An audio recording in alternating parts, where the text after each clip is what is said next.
LabVIEW NXG Core 2, Create User-Driven Applications. In this course, you will learn how to implement parallel loops, create user-driven applications using design patterns, control the user interface, manage configuration settings for your application, develop error strategies for your application, and create and distribute standalone executables and package installers. To get started, you will need a computer running Windows 7 or later, LabVIEW NXG.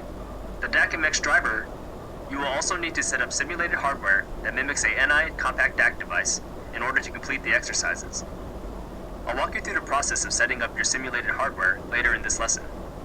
You will also need the LabVIEW NXG Core 2 exercise instructions and exercise files available for download here. For this course, you will use simulated hardware to acquire data.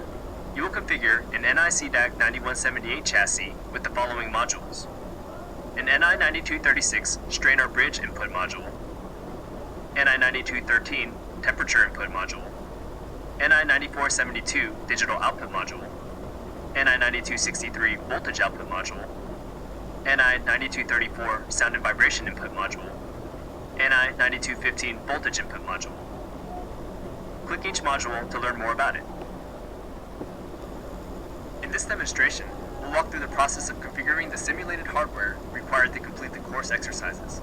From the Start menu, open LabVIEW NXG,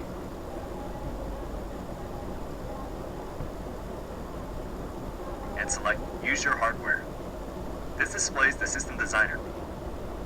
Select your PC in the System Designer LabVIEW workspace and click the Launch NIMax button in the Item tab.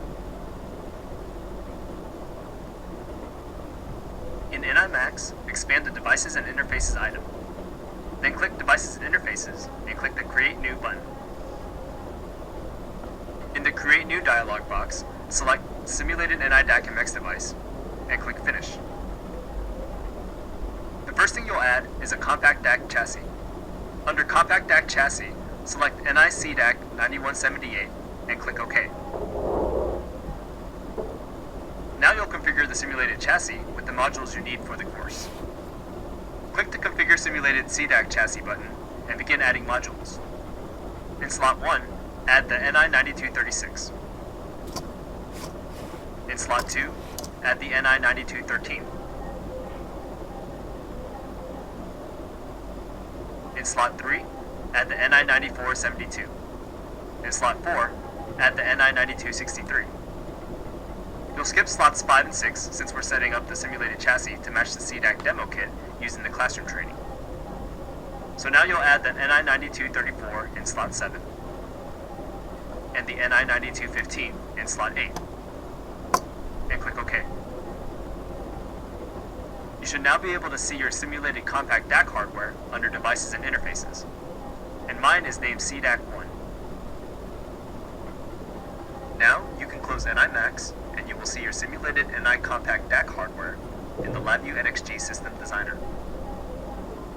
Now, your simulated hardware is ready to use when you begin. This course uses a variety of instructional methods. One of the best ways to learn LabVIEW NXG is through the hands-on exercises. Keep these suggestions in mind as you work through the course exercises. Experiment with hands-on exercises to better understand the methods used. Complete the challenge, your turn, and putting it all together sections of the exercises. These sections have only high-level instructions and let you practice the skills you've learned. Explore the solutions. Keep in mind that these solutions provide one possible approach. You may find a better one.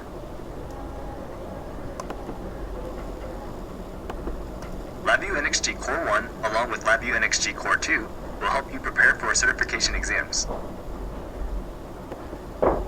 This course consists of 6 lessons. First, you will learn how to implement parallel loops. Then you will learn how to create a user-driven interface and control the user interface. Then, you will learn how to manage configuration settings of an application and develop an error handling strategy for your application. Lastly, you will learn how to distribute your application. You've completed this module. Here is a summary of what you've learned.